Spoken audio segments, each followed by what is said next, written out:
Well, good morning and welcome to Adventures in Awakening here in Blackstone, Virginia, the center of the world. But then you too are at the center of the world. The title of this talk is The Catch-22 of Trump. Now, I know you're sick of me talking about Trump and Catch-22. However, I meditate on these ideas, I play with it, I turn it over and over, trying to understand what the formula is that makes the world go around. I'm looking for the theory that explains everything. And right now, it's Catch-22. If you've seen the movie, the original, watch it. But the Catch-22 as a formula, not the content like a movie, but the formula is that in Catch-22, yes is no and no is yes. There's Catch-22. There are two twos. But there can only be one two. You see, there's the law of identity, which is classical logic of Aristotle, is the logic that or formula or law that operates the very world we live in. Science, logic. The law of identity says there can only be one. Everything is what it is. And this is the way we see the world. I mean, this is a little hourglass. Well, it's 10 minutes. A minute glass, you see. It's one.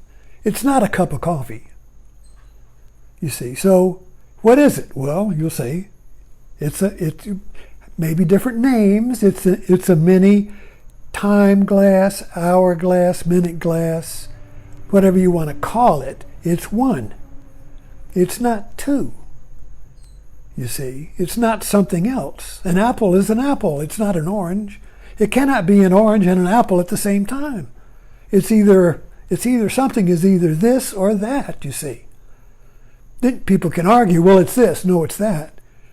But they're not arguing, they're not saying that it is two things at the same time. So all argument of this and that is trying to separate this from that so it can be one. So if you get on Facebook, Facebook is always an ongoing Catch-22 where your opinion, you say, is the one opinion. My opinion is right. My opinion is complete. Somebody else says, no, my opinion is complete. And you may be civil and you agree to disagree, or you may call the other person an idiot, you see, and block them, call them names, get mad and escalate. Wow, wow, wow, wow, wow. Why is there an escalation? Wow, wow, wow, wow, wow.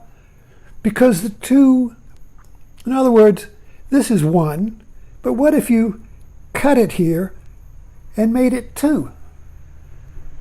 Well, the one would be divided into twins, and the one would be wounded, and the life force to be one would begin to create a civil war between the upper and the lower in the drive to restore the one.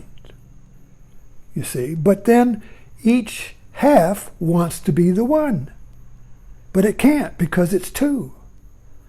See, this is you have to really, this kind of like there's a law of ambiguity here. This is ambiguous. Which is the, well, let's take a look at this. This is my little, I know you've seen this, my little gestalt image. There's a old hag and there's the princess. What is the one? Is this a picture of the old hag? Well, it looks like it, but then you see the princess and it's a princess. So what is the one? What is the one? It's two. But it can't be two, it's one. So we can only see one at a time. If you see the old hag, that's all you can see. But as you stare at the old hag, the princess comes into view. The foreground flops, you see. The foreground is the old hag. You stare at it and hold it, and the princess becomes the foreground, and the old hag fades into a blur. So you got one picture being foreground, the other blurs. Then the other comes forward and is sharp and clear, and the other one blurs. So you get this push-pull. You can do it right here with this, you see. Focus on the old hag, that's all you see. But then the princess comes up. I hope you can see that. This is the old hag's right eye. This is the princess's left eye. This is the princess's eye and left and right chin. And this is the old hag with her right eye and her nose, you see. This is the mouth of the old hag. This is the necklace of the princess. Wow, wow, wow, wow, wow. It oscillates. It oscillates. It oscillates, you see. Now, if this were a battery, you see, where's my battery? Ah. All right, here's a catch-22. This is positive. You can tell by the little nipple. This is negative. Okay, positive, negative, up, down, you see. It's contained in a battery. So what does that do? Whoa, whoa, whoa, whoa, whoa, whoa, whoa. It generates energy. You can plug it, you can turn on your lights with this. It's contained, the ambiguity is contained in a single situation. The ambiguity of positive and negative is contained in a single idea or form of the battery. Now this ambiguity, struggling to restore the one, because there must be one, you see, is like a little hurricane generating, or a snake eating its tail. Wow, wow, wow, wow, wow. You can plug it in and get lights and energy, you see. So a catch-22, when contained in a single situation, generates energy, the energy of the cosmos, the energy of creative, the energy to restore the one. So let's put, if the categorical imperative of the cosmos, it would be, let there be one. Even the Bible is based on that. Let there be one God, and no other God, and so Jehovah is one. So the whole foundation of Christianity is based on the one. And if there are any false idols, you get rid of them. There's only one God, you see. So restore the one is the categorical imperative. So if you look at life, it's all in restoring the one, restoring the whole. But what is the two? You see, the two is a catch-22. So if you can contain a catch-22, you're going to generate energy. So the idea behind this is that Trump is a catch-22. Now how is Trump, or Trumpism, let's say not just Trump, like if Trump were a hurricane, he'd be the eye, and all the Trumpers would be the force going around, you see. Generates energy. A hurricane self-generates. Hurricanes generate energy until they go over the ground and they lose the conditions or the warm water that creates the hurricane, you see. They fall apart. Okay, so a catch-22 is like a little mini hurricane that generates energy, plug it in, generates enthusiasm, power, political action. If it's an invention, it's like a smartphone.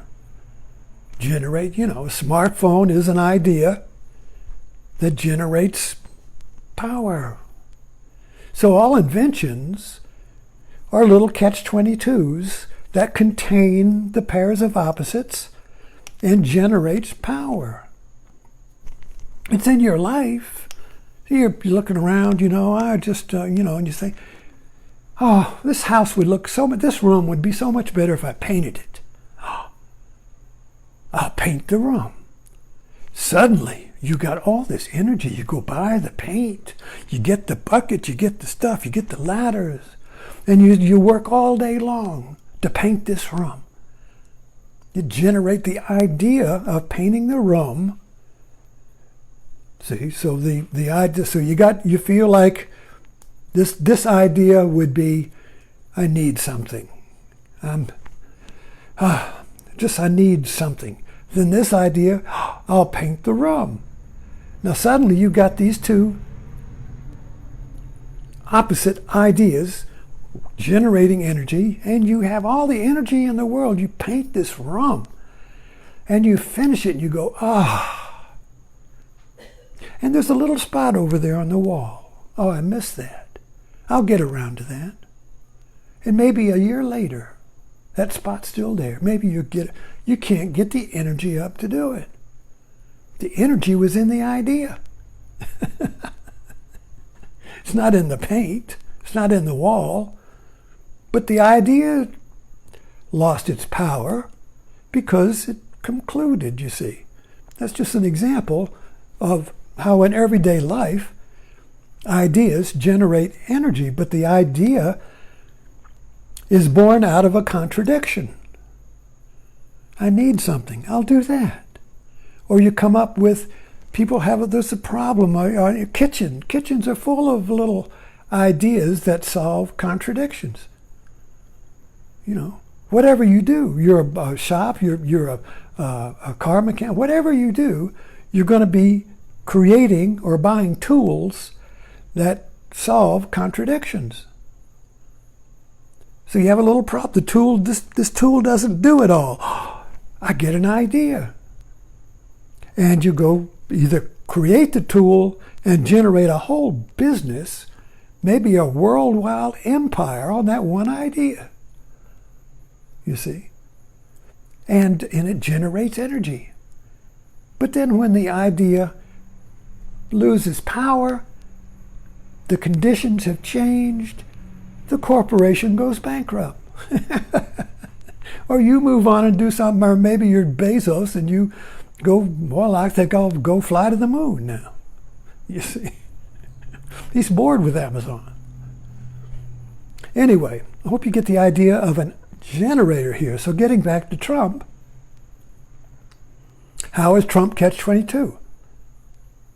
Okay, well, now, all right, so we have to, all right, so this,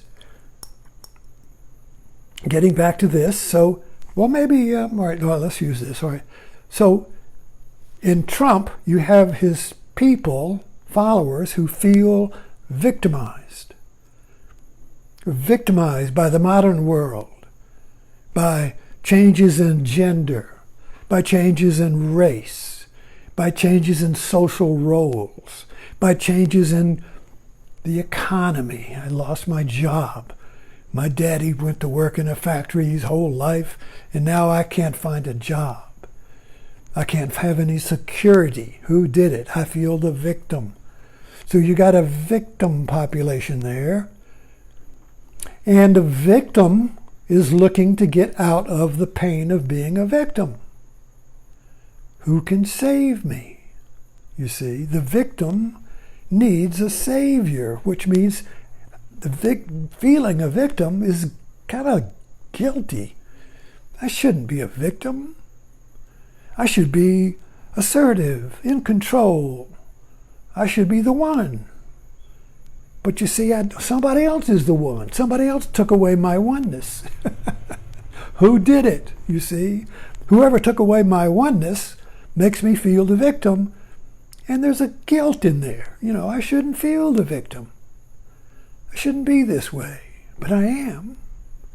What can I do? Well, along comes an idea.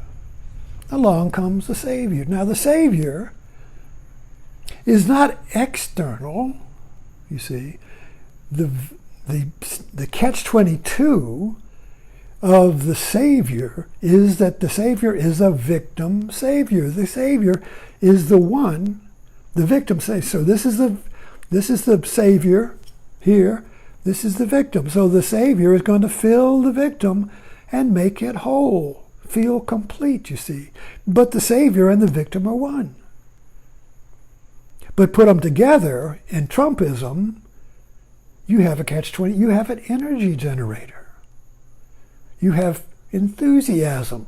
You have power, the feeling of power, the feeling of doing something, the feeling of being saved, of being free from the guilt, you see. So Trumpism as a performance is like this, you see. The victim is being filled with itself. The victim and the savior, victim. You see, catch-22. Savior is victim, victim is savior in the catch-22 of Trumpism. So if you feel the victim and you identify with that and you move into its energy field, you're going to feel saved. You're going to feel powerful. You're going to feel number one. The one has been restored through the catch-22 of Trumpism. As an example, we're just looking at the formula here, not specifically at Trump, but at the way it works. Because painting the room is no different than Trumpism, except in content. You feel energized. You feel you're doing something. You feel powerful when you have the energy to paint the room, you see. Anyway, so we're trying to pull this cotton ball apart here. Because if you can see how the formula works, you can see it working everywhere. You can see it in your everyday life, you see. And that is liberation. So the victim savior, this is the catch-22 of Christianity. Who is Jesus? Well, he's a victim. Now, he's innocent. But he willingly chose to be a victim. And that's the mythology of Trump. He comes down the escalator from his golden palace. He willingly comes down into the world and chooses to be a victim, even though he's not a victim. He's rich. He's a rich man who chooses to be poor. He's a rich man who chooses to be a victim and intimidated and being hurt, you see. But he's not a victim, he's a savior. So he's the victim savior. These two incompatible ideas contained in a performance. These two incompatible viewpoints. The victim, oh no, and the savior, I'm strong and powerful, I'll save the world. So the victim becomes the savior and the savior becomes the victim in the performance. In the performance. All like Rocky Horror movie. So remember that? But it was it generated a catch-22. People would go watch it over and over again. And they would act out the parts. They would bring umbrellas and lights and everything and repeat the lines in the movie as if they were the movie. What was Rocky Horror Picture Show? But catch-22. It was the one of male and female in one performance. Androgyny, rock stars, or androgynous catch-22s. They look like men, they look like women. Which are they? Ambiguous, but they're contained in a performance. It generates energy. You can feel it, you see. Creates a following. So Trump is kind of like a political rock star. He contains the ambiguity of the victim and the savior. Puts them together in a performance. Wow, wow, wow, wow, wow. And you can't let it go, because if you let it go, you become a victim again. Who wants to be a victim? So it keeps generating. And it has to generate on a big lie. The big lie is that you're a victim. So the big lie that the Republicans are investing in is that the election was stolen, which means Trump is a victim, and it means you're a victim because you voted for him. You're a victim. The election was stolen from you. They're trying to make you a victim again. Don't do it. Say no. Say no, I'm not a victim. You see? You see? So the big lie generates the savior victim. Catch-22. Wow, wow, wow, wow, wow. And it will keep on expanding until it blows up. You stick a mic in an amplifier. Wow, wow, wow, wow, wow. Blows up. So people were afraid of the Cold War. It was going to go wow, wow, wow, wow, wow. Atomic bomb blows up everything. Pukoo! Or it creates a new world. So catch-22 is either going to expand, the power increasing as the dragon tries to eat its own tail, wow, wow, wow, wow, wow, wow. It's either going to expand and blow up or create a new baby, a new being, a new way of being, you see. A new idea, a new world. It'll either destroy or create a new idea. That's the only way out of a catch-22. Destruction or creativity. Thanks for dropping in.